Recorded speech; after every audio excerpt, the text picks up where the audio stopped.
और देहरादून से अगली खबर आपको बता दें, जहां चारधाम यात्रा की तैयारियों को लेकर प्रशासन अपनी व्यवस्थाओं को चुस्त दुरुस्त कर रहा है। सुरक्षा सुव्यवस्थित यात्रा पर फोकस रहेगा प्रशासन का। यात्रा की व्यवस्थाओं में बदलाव भी किए जा सकते हैं। तो चारधाम यात्रा पर जो लोग जा रहे हैं, जाहिर सी बात है उत्तराखंड को लेकर उन्हें तमाम जानकारी लेकर ही निकलना चाहिए। फिर चाहे मौसम से जुड़ी हुई बात हो या फिर व्यवस्थाएं, रूट्स, ये सारी चीजें हैं जिनका ध्यान रखना चाहिए।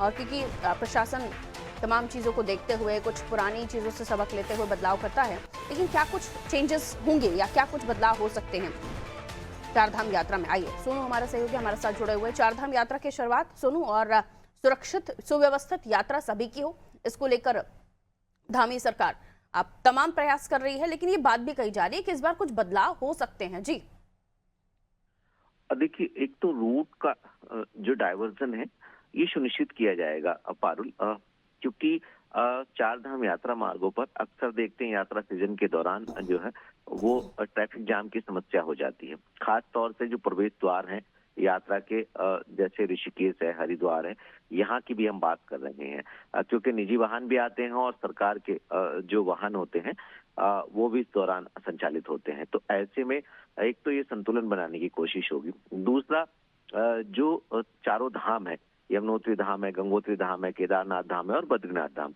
इन चारों धामों के जो मंदिर परिसर है, इस मंदिर परिसर में एक समय में कितने श्रद्धालु दर्शन करने के लिए पहुंचने चाहिए, इसमें भी कुछ बदलाव किया जा सकता है। और साथ ही साथ टोकन की व्यवस्था की जाएगी, ताकि जो यात्री यहाँ बड़े मनोभाव के साथ पहुंच रहे हैं उनकी संख्या का अभी एक आंकड़ा तैयार किया जा सके और यात्रा सुरक्षित कराई जा सके। जो ट्रैफिक व्यवस्था है इसमें भी कुछ बदलाव होने की उम्मीद जताई जा रही है।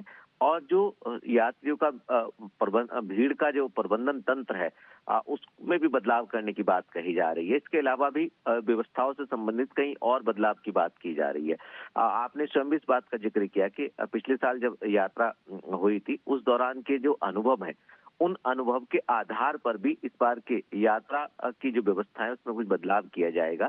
खास तौर से सरकार का यही उद्देश्य है कि जो यात्रा होने जा रही है अप्रैल माह से, इस यात्रा के दौरान हम कोई विघ्न बाधा ना हो, लोगों को, यात्रियों को परेशानियों का सामना ना करना पड़े और यात्रा जो है वो सुरक्षित हो, सुगम यात्रा हो और एक सुरक्षित यात्रा का संदेश लेकर यात्री यहाँ से वापस लौटे। क्योंकि बड़ी संख्या में श्रद्धालु यहाँ पर पहुंचते हैं। तीर्थाटन और टोटल पर्यटन की अगर हम बात करें पारुल, तो तकरीबन 7 करोड़ के लगभग फ्लोटिंग पॉपुलेशन का आंकड़ा सरकार के पास आया है और पहली बार ये आंकड़ा कैलकुलेट किया गया। ऐसे में सरकार के मुखिया ये भी कोशिश कर रहे हैं कि केंद्र सरकार के सहयोग से अवस्थापनाओं को व्यवस्थित इस संख्या के आधार पर ही किया जाए। अलग अलग चारधाम यात्रा हो, कांवड़ यात्रा हो या कुंभ जैसे आयोजन हो या फिर सामान्य पर्यटकों की संख्या की अगर हम बात करें तो ये सभी अलग अलग समय पर उत्तराखंड पहुंचते हैं। और ऐसे में तीर्थाटन और पर्यटन की जो संख्या सामने आई है, कहीं ना कहीं इसको ध्यान में रखते हुए